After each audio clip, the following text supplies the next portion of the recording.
વડોદરાના ફતેગંજ વિસ્તારમાં આજે સવારે એક ચોંકાવનારી ઘટના ઘટી હતી, જ્યારે અચાનક એક મહાકાય મગર રહેણાંક વિસ્તારમાં દેખાયો હતો.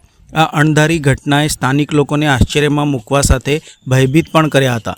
ફતેગંજ જે વડોદરાનું ગીચ વસ્તી ધરાવતો વિસ્તાર છે અને મુખ્યત્વે શહેરી જીવન માટે ઓળખાય છે, ત્યાં કોઈ જળચર જીવનો આવી જવું વિરલ માનવામાં આવે છે. છતાં પણ આજની ઘટનાએ શહેરના વતનીઓને ચિંતામાં મૂક્યા છે કે કુદરતી સ્થળોથી આ જીવો શહેરી વિસ્તારમાં કેમ પહોંચી રહ્યા છે. સ્થાનિક લોકોના જણાવ્યા મુજબ મગરને રસ્તા પર ધીમે ધીમે ચાલતા જોઈને તેમણે તાત્કાલિક વન વિભાગ અને પોલીસને જાણ કરી હતી.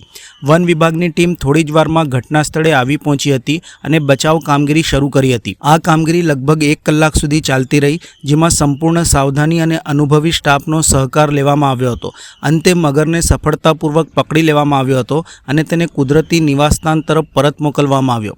વન વિભાગના અધિકારીઓએ આ ઘટનાને ગંભીરતાપૂર્વક લઈને વિસ્તારની આસપાસના જળ સ્ત્રોતોની તપાસ શરૂ કરી છે, જેથી ભવિષ્યમાં આવી ઘટનાની પુનરાવૃત્તિ ન થાય. સ્થાનિકોએ વન વિભાગના ઝડપી પ્રતિસાદ અને સચોટ કામગીરી માટે આભાર વ્યક્ત કર્યો હતો.